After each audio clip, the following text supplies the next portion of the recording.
So I think it's that time again. I've made a video discussing some time periods I'd love to see in Assassin's Creed, and also some time periods that I don't think would work, and surprisingly a lot of people actually enjoyed those type of videos.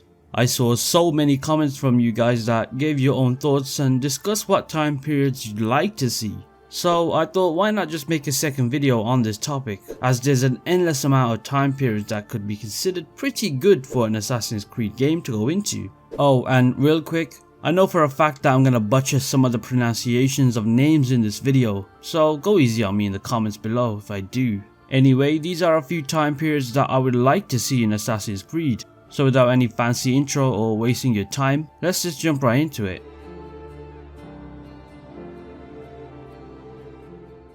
Ancient India is a time period that I saw multiple people comment on in my video, and for good reason too. This time period is actually one of the most requested ones I've seen, and yes, before you say it, we did have an Assassin's Creed game already set in India, being Assassin's Creed Chronicles, but I'm not gonna count that, because let's face it, that game was so unnoticed by people and India deserves its own main spotlight, so for me it doesn't exactly count. And besides Assassin's Creed Origins, the series has predominantly stayed in either Europe or North America. There's just something about those two continents that Ubisoft adores. You see, the interesting thing about an India time period is that the history is so incredibly vast. There's a tapestry of possibilities that can be explored for Ubisoft to implement. There's the Mughal Empire, the British colonial era, the Aryan dynasty, and so many more. But the one that I want to specifically focus on in this one is the Mughal Empire. First and foremost, the Mughal Empire was a time of great power and richness. Emperors like Babur and Akbar ruled those periods and left a huge impact on India's history. Now for an Assassin's Creed game, I'd love to explore and parkour through places such as the Taj Mahal, Red Fort, and even the Fatehpur Sikri. Now I don't know about you, but this to me screams like the potential for a synchronization point. The Mughal Empire left behind a pretty good amount of breathtaking structures and areas that would make for good views. There's also the constant power struggle and political alliances of that era, which creates a perfect story for an Assassin's Creed game. And hopefully if Ubisoft somehow did make this into a game, they wouldn't mess up the political alliance stuff just like how they did in Valhalla, because goddamn, the alliance structure in that game was incredibly mundane. Anyway, let me get back on track.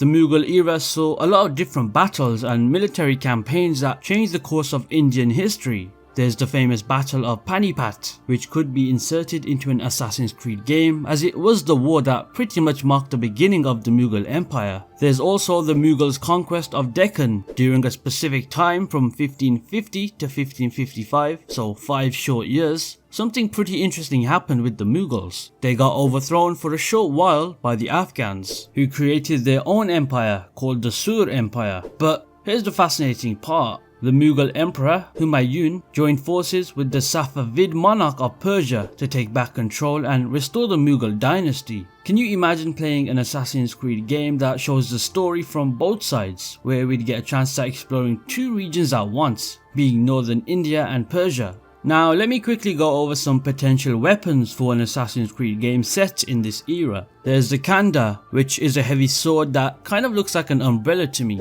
The Chakram, which is a more popular weapon that some of us may already know, and it resembles a bladed disc for precision attacks. There's also the Katar, a push dagger for close quarters combat, and lastly my personal favourite, the Pata, which resembles a massive sword in the form of a gauntlet. So just naming those weapons alone does make for an exciting Assassin's Creed game set in the Mughal era. And I haven't even talked about the mythology, because trust me, there was a lot of Indian mythology for this era. You see, in Hindu text, there are mentions of astras, which are these supernatural weapons that were used by the gods themselves. These astras had some pretty insane looking powers, summoning flames that could not be put out, creating floods, unleashing devastating winds, summoning lightning bolts, and even putting entire armies into a trance. And that's not all, because there's even stories about deities engaging in aerial battles with flying machines. So yeah, imagine an Assassin's Creed game set in this backdrop, where our playable assassin can wield these incredible weapons that I mentioned, and even tap into the mystical powers of the Astras. And I know Ubisoft likes money, and with India having over 1 billion people and a large gaming market, market, companies like EA, Rockstar and even Activision thrive in India, making millions of dollars every single year just from the people in India that love to play games. So Ubisoft has a great chance of growing even more by releasing this mainline Assassin's Creed game, and if they do this, well, I can only imagine how crazy popular it would be.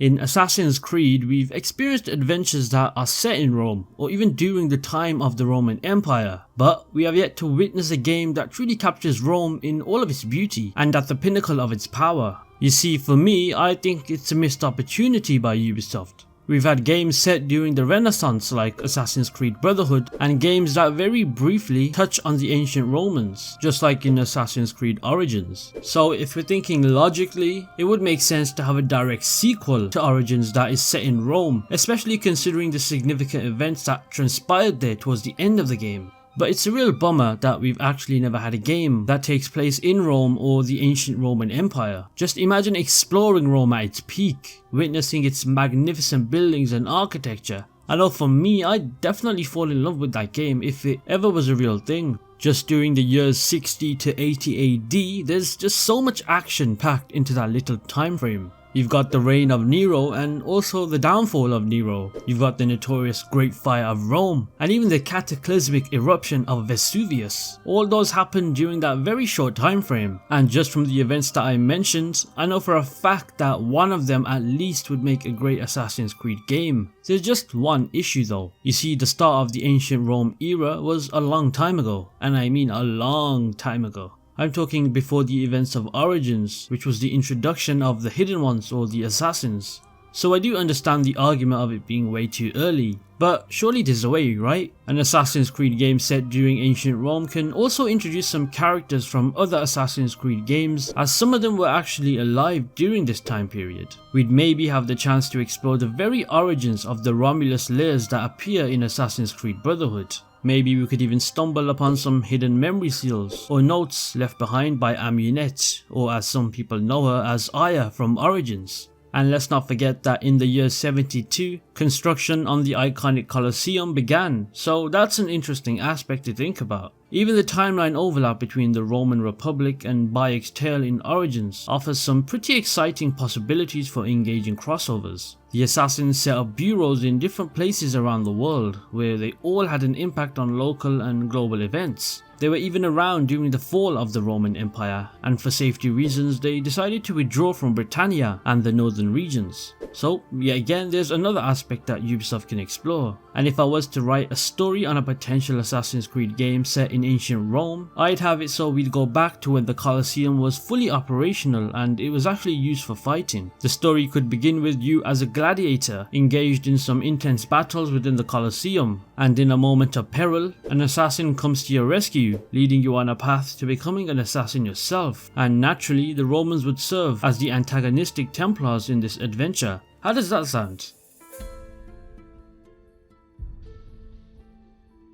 If the Assassin's Creed series ever decided to, take a complete nostalgic turn, then this idea would be a joy. Now just imagine not 1 or 2 or 3 or 4, but 5 assassins all united on a mission, and their target, well, it would be none other than Genghis Khan, one of the most fearsome figures in history.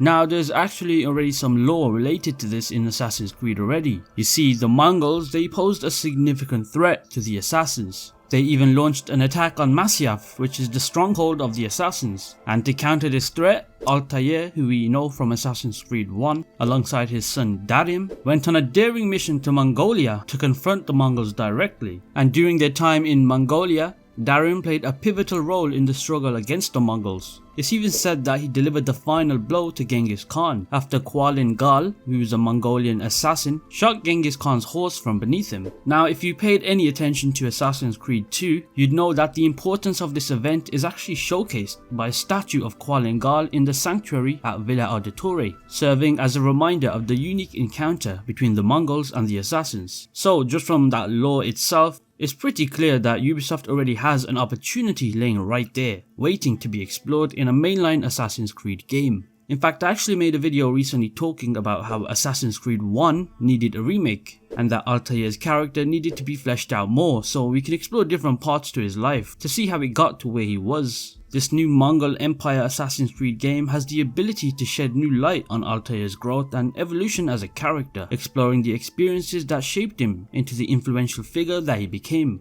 Imagine an Assassin's Creed game with Altair and his son Darim during the Mongol Empire. I know for a fact that it would be one of the highest selling Assassin's Creed games released, simply because it's, well, Altair. But it's not just that time period of the Mongol Empire that Ubisoft should explore. The Mongol Empire was an incredibly vast and diverse empire that existed from 1206 to the late 1600s. Exploring the different periods within this empire opens up a world of endless possibilities. Picture the empire's sheer magnitude. It's covered an immense stretch of land extending from Japan to Central Europe and from the Arctic to the Southeast Asia. And within this vast territory, there were captivating cities like Samarkand, Karakorum and Shangdu, each holding their own cultural and architectural wonders just waiting for Ubisoft to take advantage of. Oh, and what's even more perfect is that the Mongols' way of hunting was through eagles. And if that's not perfect, then I don't know what is. The opportunity to include the eagle drone mechanic that we all know from the recent games is right there, but with actual meaning behind it. So there you have it, some time periods that I figure would make for a great Assassin's Creed game. If you somehow haven't seen my previous video talking about some other good time periods, then I truly recommend watching that, as there's even more interesting eras which I talk about in that video. Ubisoft needs to start expanding their eras. It's all Europe and North America. They don't show love to other continents like Africa. Well, except for Origins, that's a one-off. But thankfully with Assassin's Creed Mirage releasing this year, we get to dive into Basim's story in Baghdad. So I know for a fact that that's gonna be pretty fun to dive into. Anyway, if you did enjoy this video and would like to just simply support me, all you can do is hit that subscribe button and maybe drop a like. And I'll see you in the next one.